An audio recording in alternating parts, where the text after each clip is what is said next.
38. We'll go to the Zoom room where he's just inked another deal for a UFC fight. And man, good morning, Crank. Good morning. Yo, good morning, good morning. Can you guys hear me? We can hear you pretty good. I guess first of all, Awesome. I know you're a key. You're informed, well informed. You watch the news. I want to get your reaction to this. Governor testing positive for COVID, Frank. Before we get into all your And stuff even with just the UFC surge. and just the surge, what are you thinking? As you know, I mean, you got a family. Pretty sure you're doing all the precautions you have to. Dude, so I mean, I just tuned in this morning. I mean, right when I woke up, I saw it and I was like, ooh, I mean, it's going all over WhatsApp. I just really hope, man, that the governor is, does well. And bro, this thing is the enemy of COVID. Does not it'll attack anyone, you know what I mean? Just because you're the governor, or just because you're Chris Barnett, or just because you're Frank the Crank, man, this thing, as long as you got to take precautions and kind of limit your circle, and you got to do it. We got to do everything that we can to avoid it. It's just, I just hope that the governor and her team and everyone around her, they take care of themselves, and I hope it's not too detrimental to her. Right. Yeah. And you've been kind of fortunate, Frank, in that you've got a career that continues to move forward even in the midst of this pandemic. Do you kind of think about that sometimes? That hey, I'm blessed, man. Oh, 100%. Like, I remember when I first left for my last UFC fight in June. Well, first off, the travel was crazy. The flight from here to Hawaii, I had a whole row of seats to myself, and then going to Hawaii, just seeing how each state is and how each state is like suffering from COVID.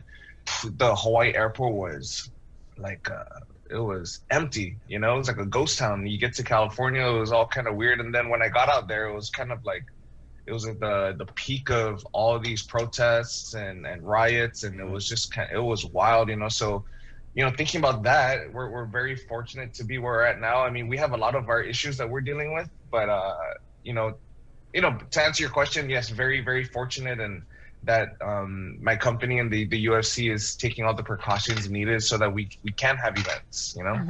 Tell us about how that all worked. When you got to, was it the fight was in Vegas, the last one?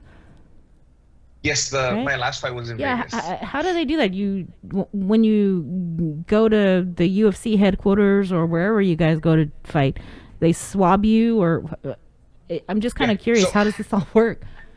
yeah, I'll take you through it. So fight week, so it was wild. It was pretty wild. So fight week, you and your up to three cornermen, the UFC, they got a whole hotel. I think it was like a residence inn. So each fighter had their own training room. Each fighter had their own room. They had their own like big rooms with kitchens and everything. Wow. And they had an extra room with mats and training. So everyone was just kind of like separated, and then every morning you had to go get swabbed. And when you, or every morning you had to get tested. And then when you tested negative, you would get a lanyard so that you could continue to go around the premises, and you couldn't really leave, So it was really weird. Like, it was almost like you were in jail, a whole week of jail. Like, man, we were like, everyone was going like kind of crazy, we're just like, when we're getting ready for fights, we're all cutting weight and this and that. So it was definitely a very, very different environment. Usually when you go into the UFC, you're seeing everyone, you're seeing the media, you're seeing all your teammates, you're seeing all these guys that you watch on TV. You're like, hey, what's up, Frank? Da, da, da, da. What's up? You're signing posters, you're doing media. But this time it was really, really different, and it was really eerie. It Right. was so eerie. So how does that affect your mindset, Crank, going into these fights? And I'm sure it doesn't only affect you. I mean, I'm just thinking every fighter is just going in there already carrying on their shoulders that we're in the middle of this pandemic, which it can get to you in ways that maybe some people don't even notice. Yeah, I mean, so to say that it didn't affect me or it doesn't affect anyone else would be a lie. It was, I'm thinking about my family. I'm just here. I'm so isolated in a room, versus like in other fight weeks, I can think about other stuff to kind of get my mind off the fight, and I'm just, it's so funky, Chris. And then fight day is a whole nother thing. Usually I'm I picture myself fighting in the UFC in front of thousands of 15,000 people, 20,000 people, whatever. And here you're walking out and you can hear your footsteps, It's just like, you're like, whoa, it's so crazy. You hear guys yelling after wins, and it's like you're just yelling at yourself. It's like, whoa, dude, this is getting kind of funky, like whoa. Yeah, so it's just real eerie, but I'm so glad that at least I got the first one out of the way, and I know what to expect, because just a very different environment. But if there's anything, man, I'm really glad that the UFC is taking the precautions needed so that we can have fights, and I still have a job. Yeah. Right. So when is your next fight? Who are you fighting next? So we're locking in a fight on September 12th. Dude, it's crazy. People are posting about it. I'm like, whoa, you guys know when I'm fighting before I even know when I'm fighting. Chamorro News Network, Frank. No, Chamorro News Network. I'm like, holy cow, dude! Everyone's resharing. Hey, Craig, I'm like, whoa, man. Like, how did you guys know? September 12th, UFC Vegas, against this guy named Brock Weaver. He's kind of he's a veteran, but he's a newcomer in the UFC. It's kind of cool because if you search him up, he rocks the Native American. He's Native American, and he really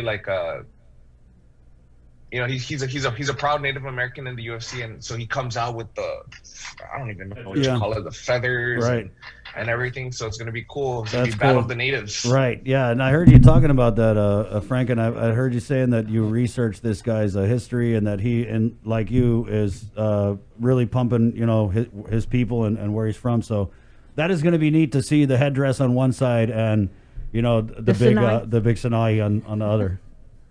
Yeah, and that's cool, and usually, he it's really nice because usually he's like a big, smack talker as part of the game, right? Yeah. But it's nice to know that he can he can appreciate another cultured warrior, and from what I'm reading. So yeah, I think it's awesome, Frank. And you're right. Trash talking is a big part of the game, but I think a lot of times in following your career, you're just so cool that you kind of neutralize that with your opponents. I mean, I got to really think back. I mean, I'm way back to PXC the last time someone was really like, Frank, you know what I mean? Because you're just kind of classy and you don't really lend yourself to that type of thing. I mean, I'm not saying you don't get fired up, but I know that is this the last fight in your contract? And, mentally going into that, I know that you want to put on the best show that you can, right?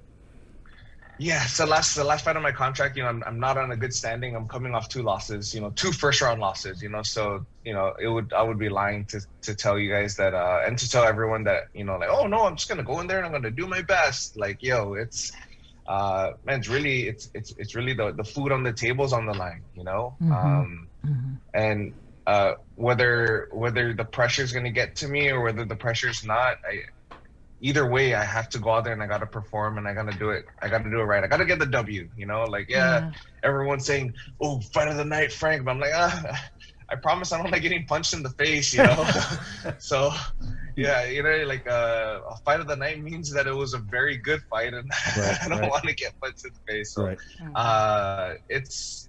we're going to get the W, man, and just really, really fully focusing. And I already know how it is. I know the environment, so I'm not going to freak out being all quiet and being all different. But we're going to do our best. Right on. You're heading out to training camp, I believe, this week. Can you maybe just tell us a little bit about your training camp? And then we know you got to go. You got a bunch of boys running around. I'm pretty sure they're tearing the house down. I know. Pretty soon they're going to start banging on the door. I know. Door. Yeah. I should be. Hey, yeah, you know how it is, right? Yeah, so I'm trying to leave this week. I'm just working stuff out, flights with the UFC. I'm going to be going out to California with Timo Yama.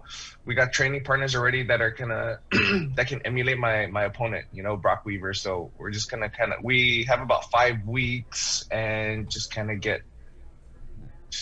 get back on it, and stay focused and focus on the game plan or whatever. But even at that, from the last fight, I noticed that, you can't really fully focus on the game plan. You have to just be ready for everything because, the last time my initial opponent got tested positive for COVID and we needed they found a last minute replacement in 2 days. So even at that, it's kind of scary. You know what I mean? Yeah.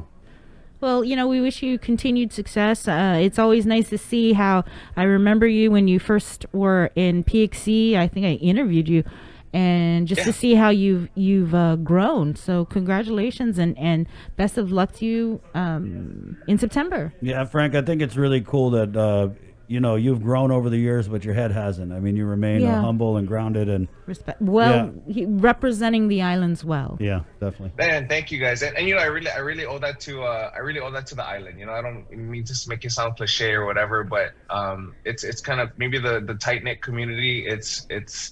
They'll kind of. Hey Frank, what's up? So it kind of keeps you like, hey man, I'm just a regular local boy, just on this journey, just trying to do good things. So I appreciate you guys having me and for spreading the word. And man, I love you guys all. Thank you guys. Thank you, Crank. Take care. All right, Take God care. bless you. Good luck. There you go, Frank the Crank. Wanted to get him on, man. It's just such a positive voice out there, and such a great guy. Him, Sarah. I just love watching their posts and stuff they put on social media. So good luck. And I think that was really a key how he had said that last fight with just all the COVID stuff. I mean, how does that not? How does that not? And then to have your opponent test positive at the last minute, and then to get a new guy to anyway. So I'm just glad that he knows what to expect. Some kind of mentally, right? Oh my gosh, it doesn't. I mean, dude, I'm struggling, guys. I mean, with this COVID, like I have periods where I'm just like staring off, and so it's affecting me. And I can't imagine, how it affects people who got to go out there and do their job.